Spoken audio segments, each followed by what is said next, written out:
Namo tassa bhagavato arahato samma sambuddhassa. Namo tassa bhagavato arahato samma sambuddhassa.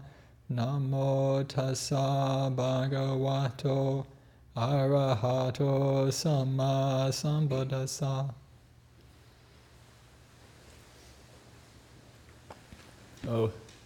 For our readings on solitude and seclusion, I thought I would just read one talk from Luang Por Sumedho.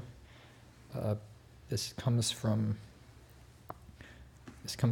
book 3 of the anthology, Direct Realization.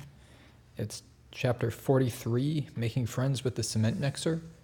And I thought I would read it just because it was given at a retreat at Amaravati in the summer, and it gives an idea about practicing with solitude and seclusion in the context of a group retreat.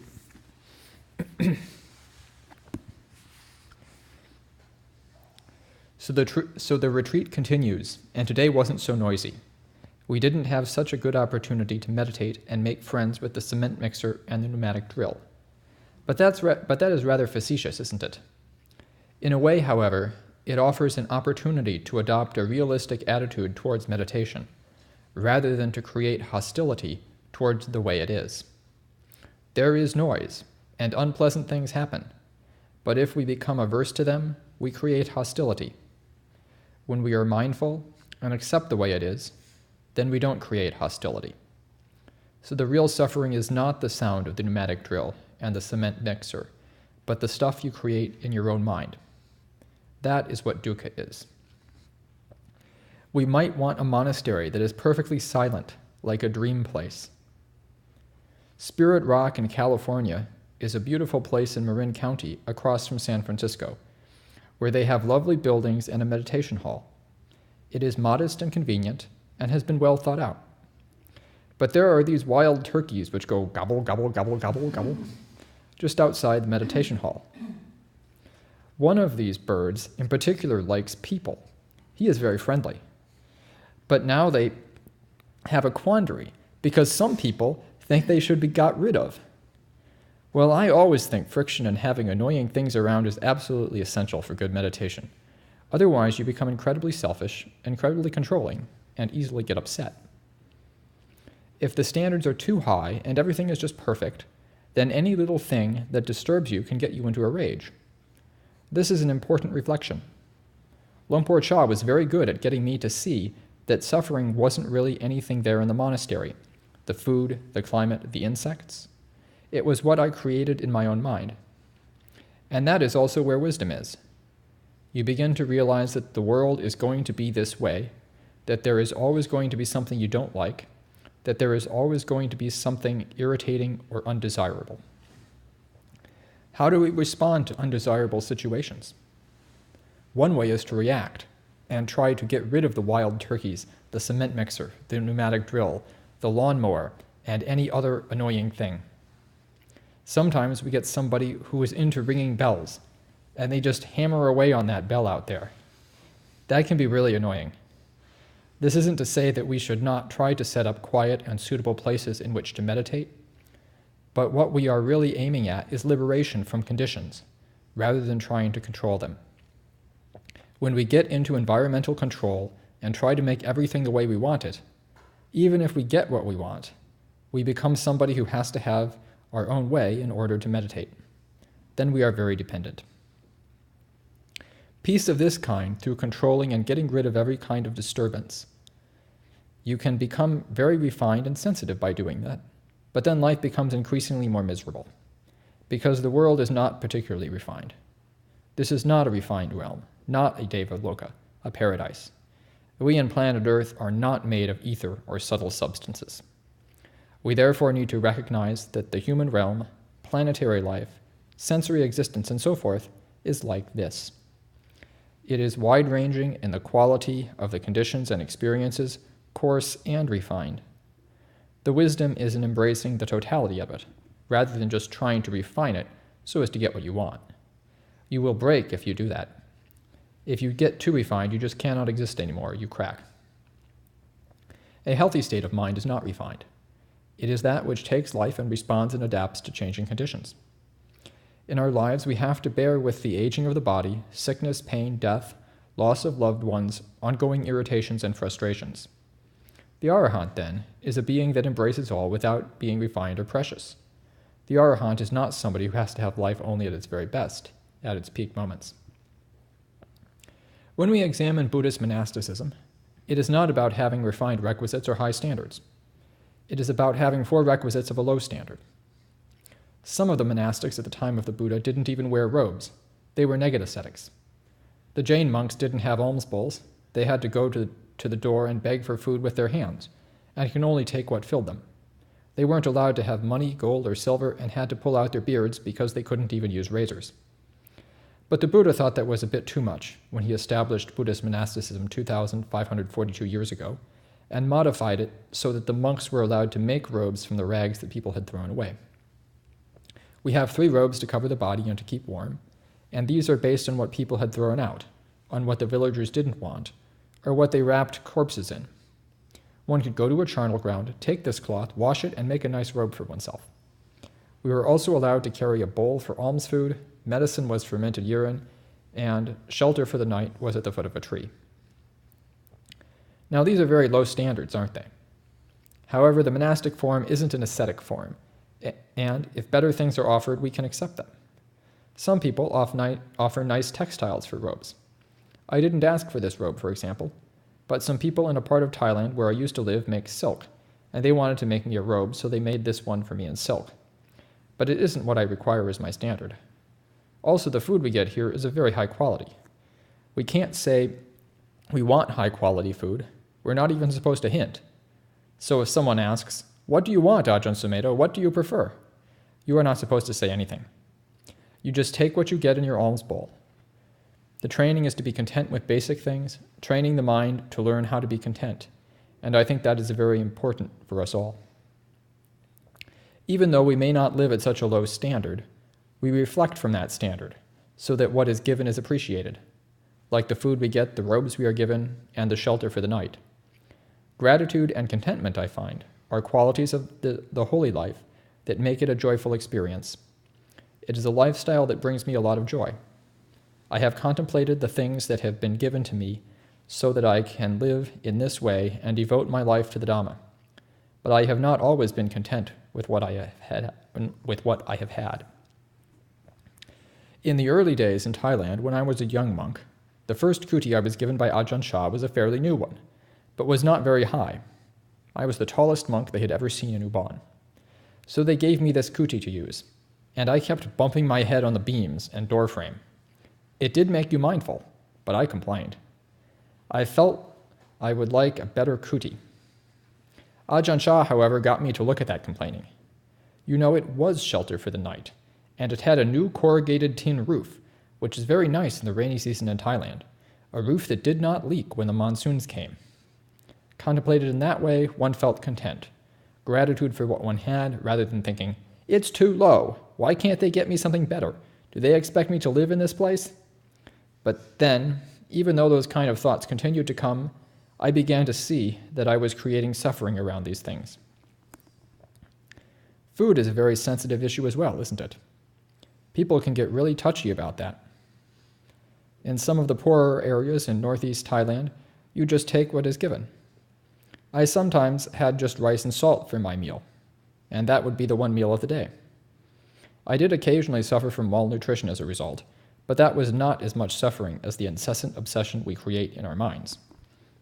We do have high standards. We want the best, are fussy and demanding, and think we cannot possibly survive on less. These are the things that we absolutely need.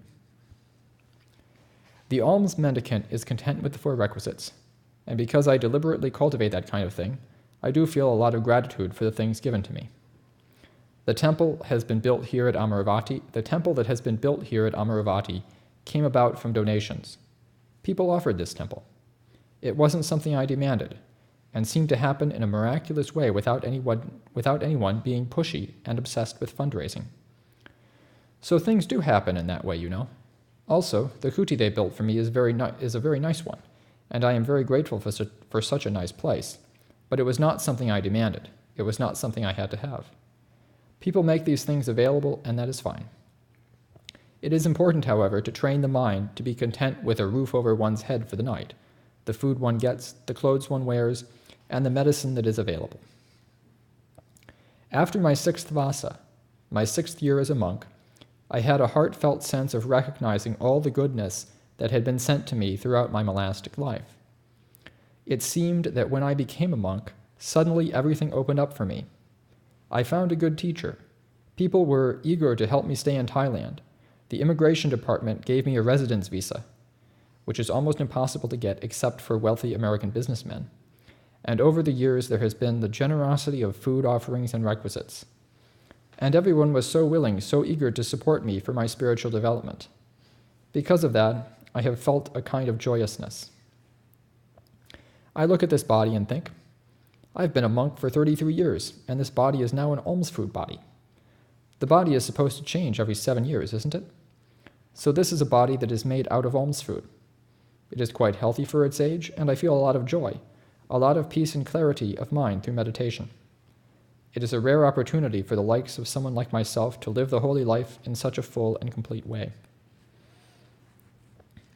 Discontentment.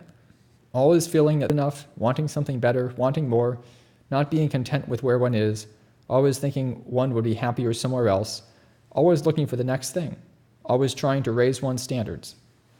These kind of mental states are very much a part of one's cultural background, you know. Quote, the grass on the other side of the fence is always greener. That's how I've been conditioned through my social and cultural background. The training in contentment for me was through the monastic life. And this gives the mental quality that is very pleasant to experience. The complaining mind, the critical mind, the always wanting something one doesn't have, or not being content with what one does have, is dukkha. You create that dukkha, that suffering.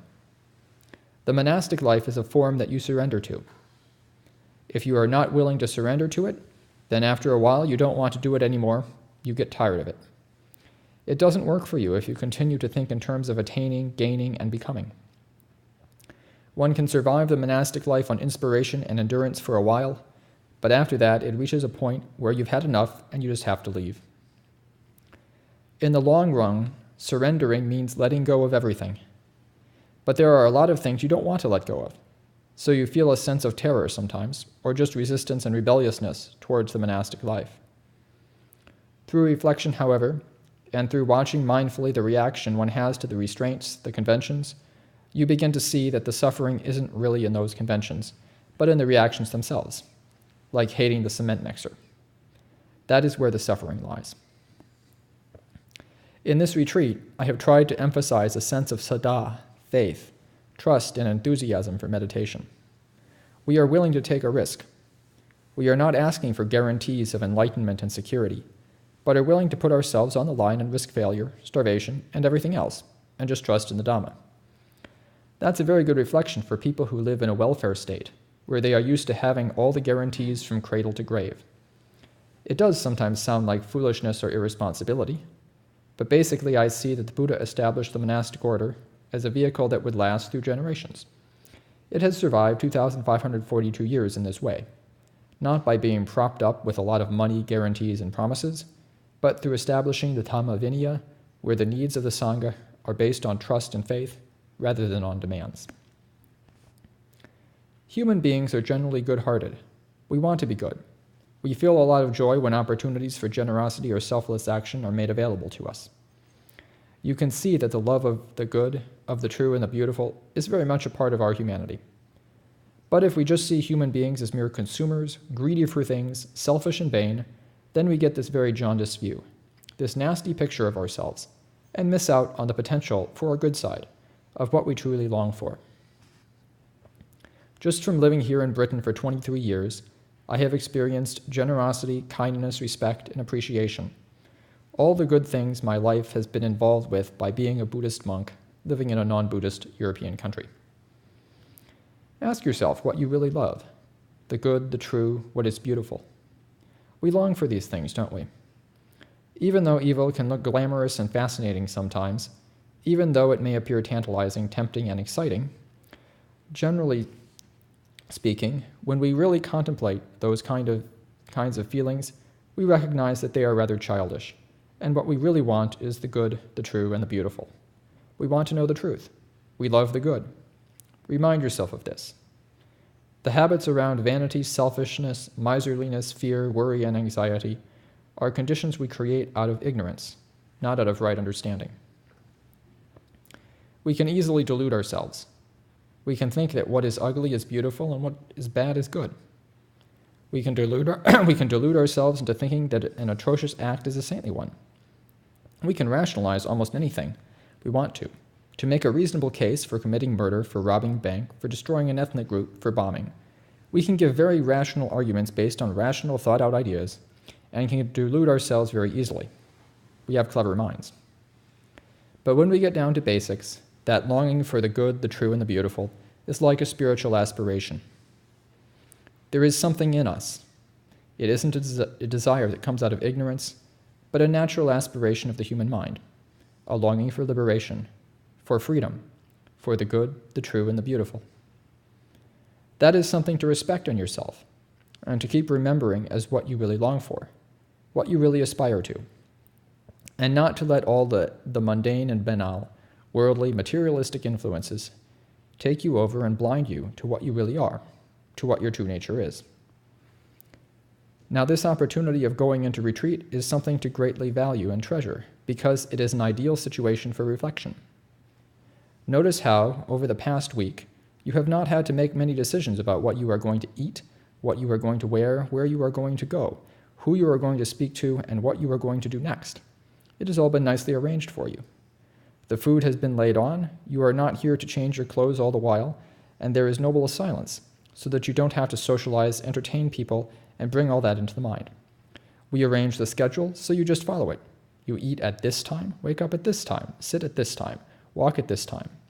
And even though you may resist it in a sense, in another way it makes life very simple. You don't have to think about it. You are not encouraged to go outside the monastery or distract yourself with reading books or watching videos and so forth. So the whole atmosphere is one of internal reflection and mindfulness. At first there may be some resistance, a kind of restlessness, and that is natural. You are, after all, changing from a busy habitual life to a more passive and meditative one. Gradually, you begin to tune into the silence of your mind, the sound of silence. Most people don't appreciate this, or don't even know about it, so they are always talking or distracting themselves doing things. They simply don't know what else to do. It seems that for many people, it is just a matter of going from this to that, killing time, waiting for the next thing, doing something now in order to get what they want in the future, on and on like that. But in meditation, we become aware of that contentment is now, gratitude is now, silence is now, a continuous refrain of here and now. Be mindful here and now. Quote, do good, refrain from evil, and be mindful. This is the advice of all the Buddhas. Live in society doing good whenever you act or speak. Do that which is kind and generous, and refrain from action and speech that is cruel, disruptive, exploitive, or selfish. This is a basic teaching of morality. It is, however, such a simple thing to say. Do good, refrain from doing evil. And it can be so hackneyed. It sounds like being back in school. Now, though, I am taking responsibility. I want to be good. I don't want to use my physical body and my presence as a human being for doing bad things to myself, this being here, to you, or society. And I am determined not to use it in any intentional way to exploit, to take advantage, to abuse, or deceive anyone. So that is something that gives me a sense of self-respect. I have made that decision, the decision of how to live my life as a human being in this society. And this is something I can respect. I respect people that do that. I also respect myself for doing it. Being generous and kind, doing good in society, not being stingy and mean, selfish and vain, we practice kindness and generosity because this brings action in society, which is giving to society, sharing what we have, being a good influence. We also develop awareness, mindfulness, heedfulness, which means being able to recollect right now the way it is. To be mindful is to just be right now, bringing into consciousness the way it is.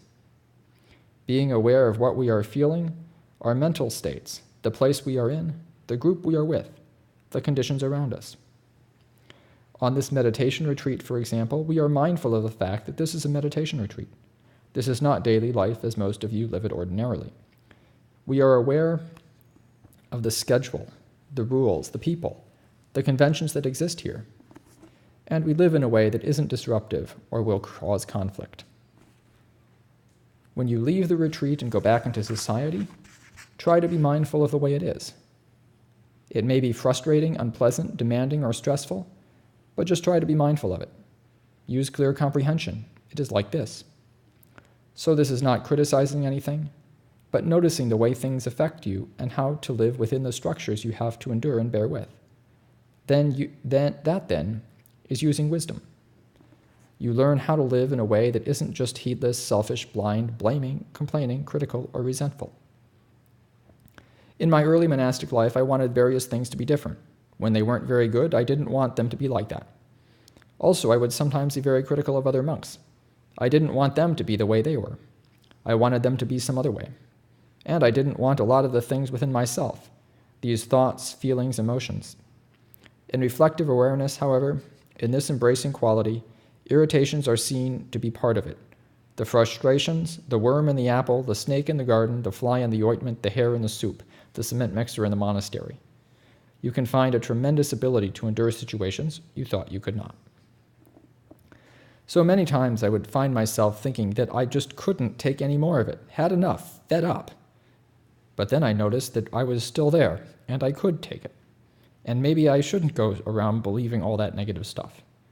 Then something else would happen, and again I would think, I've had enough, fed up, can't endure anymore. But when I really looked at myself, I could endure a lot of things that my emotions said I couldn't. So I began to mistrust emotional habits, because they made me into a coward, a weakling who had enough and I can't take anymore. Then I realized that I am not weak or precious. So now, even though the emotions can go off like that, I don't believe them. I've been here in England for 23 years, but I never thought I would actually live here. I'm still quite surprised about it. In some ways it seems like a long time, but in actual experience it feels as though I have only been here for a few years. And during this time I've had these feelings of, quote, I've had enough. When life gets difficult and unpleasant for me, I have the habit of wanting to get away. I don't suppose any of you have that problem. So one of my refrains was always, quote, I want to go to my cave. I had this idea of a cave in the Himalayas, like a hermit, like Milarepa. And I had these thoughts of going off and living in the mountains alone. Then I found myself in Hampstead, London, and then at Chithurst, and then at Amaravati, surrounded by people. It wasn't my intention when I became a monk to end up in this position. I mean, I don't think I would have become a monk if I had known what was going to happen. Somehow, though, the flow of life brought me into this. In Thailand, they treasure physical solitude, going off to some cave or some remote place and practicing in solitude. And this is what I loved and inclined towards when I was there. But living here in England and being the kind of focus of the monastery and community life made me realize that I wasn't going to have that anymore. In fact, over the past 23 years, I've had very little opportunity to go off and meditate. When Hammerwood was given to us, I had fantasies of sitting in a little hut there for years on end, listening to the sounds of birds, watching squirrels and deer, and living out this kind of fantasy life of a hermit. But actually, I've hardly spent any time in Hammerwood. The conditions just never came for that kind of practice. So then I adjusted my standards to a mental solitude rather than a physical one, and used that as the reference point. I put emphasis on cittaviveka, that solitude of the heart, and became successful at finding it within rather than seeking it externally. And upadhiviveka is enlightenment, living in the light, in the awareness. Viveka is translated as a kind of solitude, a sense of peacefulness, physical or emotional, and enlightenment. It is learning how to work with the life we have rather than always thinking, quote, I can't practice because I don't have enough physical solitude. So I gave up complaining about that. This cittaviveka, which leads to upadhiviveka, is just an example of how I use this tradition and adapt myself to the conditions I find myself in. I haven't been chained to the monastery, of course. I could have gone away, run away, disrobed, gone back to Thailand and stayed there. There was no one holding a gun to my head and making me stay there. There is, however, this feeling that I should not act on my own feelings, on my own impulses of the moment, and that I would rather work it out through the mind than in the feeling of, I've had enough, fed up, need more space and time to myself. I would rather work things out in terms of patience, endurance, contentment, gratitude, getting down to being grateful for just this room here and this room here, just finding the joy of the very simplicity of life, the joy of seeing this beautiful hibiscus flower, the beautiful color. The mind rejoices in the beauty of something. It is very simple, isn't it? I am not saying I have to have this plant. Can I have this plant? Can I take it away? That is being a killjoy, isn't it? No, I am talking about learning to trust, to have faith, to be content with very simple things, like the sunshine and the blue sky, or even gray days. Some time ago, I decided not to prefer sunny days, but to rejoice in whatever kind of weather there was. So my emotional state is not dependent on whether the sun is shining or not. Now, this is a challenge, I admit, and I'm not always successful at it. But it is certainly a direction and a way that gives life its truly spiritual quality. It is a very simple way of living. The irony is that I have had a fascinating life. I have been all over the world and have been in beautiful situations and met interesting people. Actually, I am inclined to make it less fascinating because it gets too interesting. I could go all over the world all the time and give retreats. All kinds of things are made available to me, not due to anything I have been seeking. It just happens that way. Last year, I was hardly in Amaravati for more than a week at a time. People would say, if you want to see Ajahn Sumedho, don't go to Amaravati. So this year, I am determined to limit my excursions and to feel that the life of a monk at Amaravati is enough. Just the sitting, standing, walking, lying down, the four requisites, the rain, the sun, winter, spring, summer, autumn, morning puja, eating, evening puja, things like that. Just the simplicity of the life and the contentment and joy that comes from that. We human beings can realize the Dhamma, and that is a great gift. We have this opportunity and ability to practice the Dhamma, to begin to really understand ourselves and the world we live in, and to develop wisdom so that we are not just helpless victims of circumstance. Then we feel that our lives have tremendous significance. Not that I think of myself as significant, but I don't feel that I have wasted my life. I feel that I have learnt many things I needed to learn, and all this has been made possible through the generosity and kindness of others, of the Lord Buddha himself who established the teachings, of people like Luang Por Sumedho in Thailand, and all of the lay people. One feels content and grateful just for a very simple life. This is the joy of the holy life within this human realm. So I offer this as a reflection.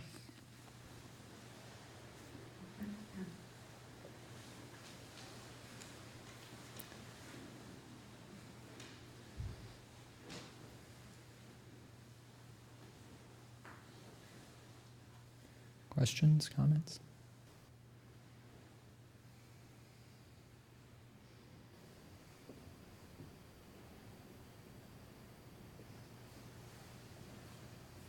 One way Luang Por translates kayaviveka is also always being secluded in the body, like always being in the body rather than bodily seclusion.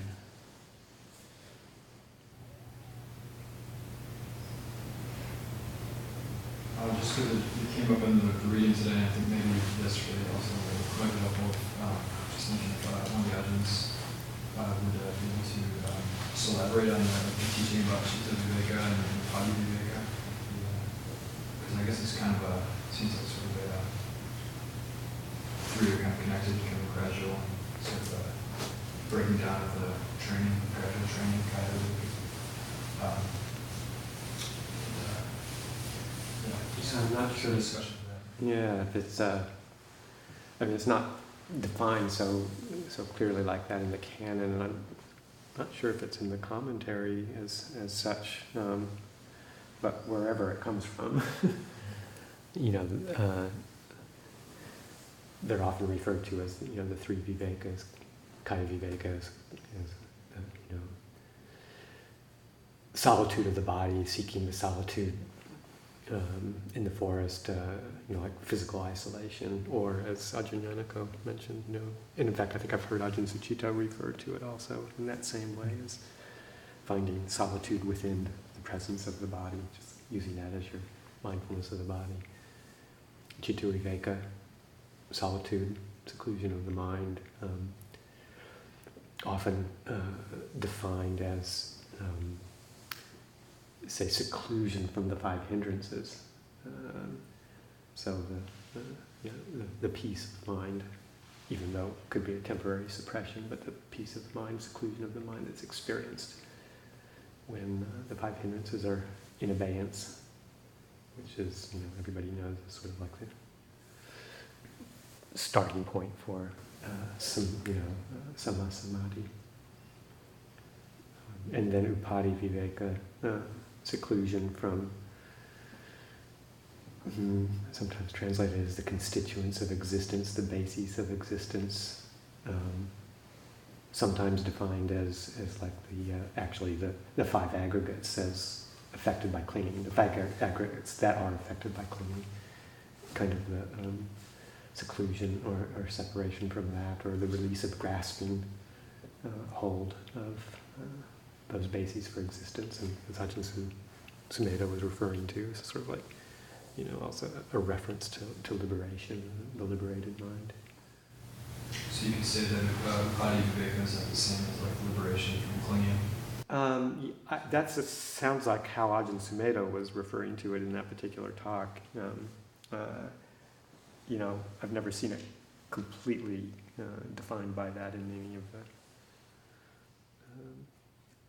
other writings. It's more general as, I don't know whether it can refer to like the permanent eradication of attachment, or if it can be like temporary glimpses, part of the noble path up to arahant, up to and then including arahantship. Or I don't know if anybody else has had any other. My thought about upadhiviveka was always that it was like noble attainments.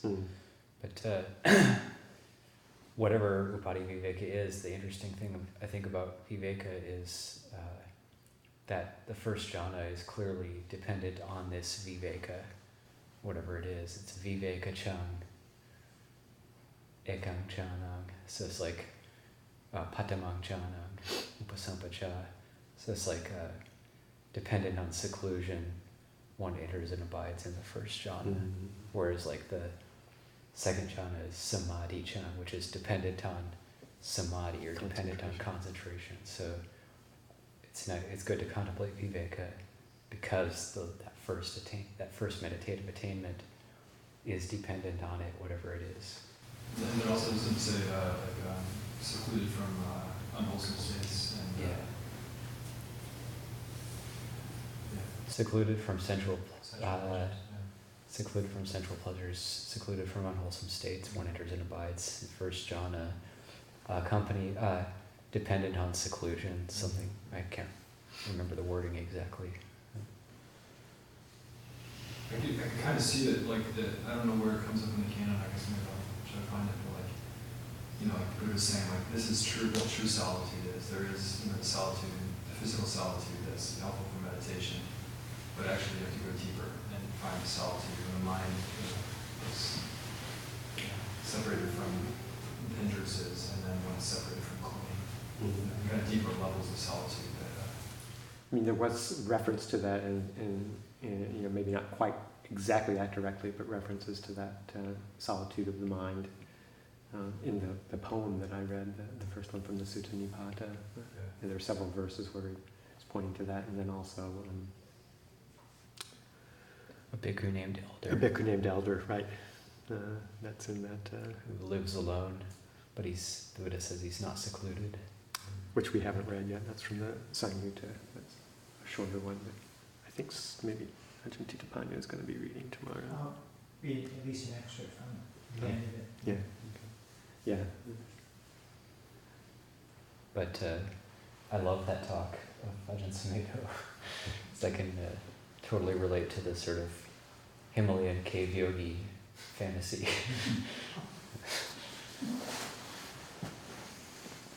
There's a classic recording of a talk he gave at Spirit Rock once. It's called Damn Turkeys.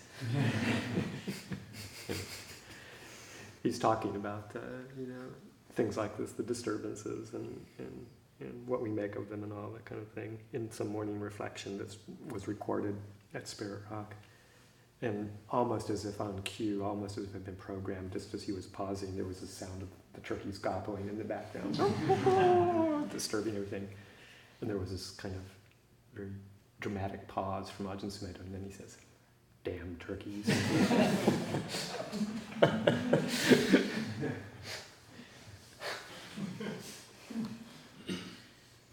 What happened to the turkeys? Are they still there? I think they're still there. Yeah, they're definitely there. They were there during the family camp. I really liked them, though. You have to watch where you step. They leave all their turkey droppings all over the place. They're way better than the peacocks that we used to have at Nanachat. Those things were vicious. They got go ahead. Nothing compares to living in a monastery with chickens.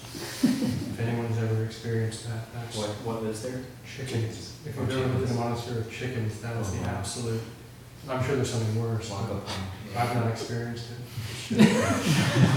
Any hour, any day or night, if you hear one of them go, it's like, okay, it's all over. Because they'll all start going, and it's just, yeah, it's what Ajahn Sumedho's talking about.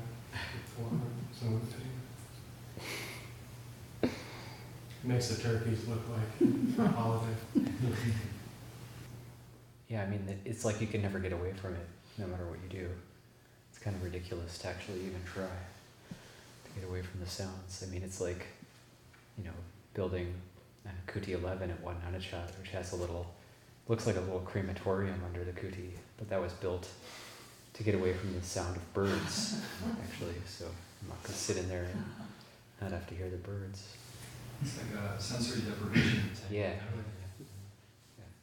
I never knew what it was, and I would look at it like, what is that? It's like this brick box with like a stainless steel door.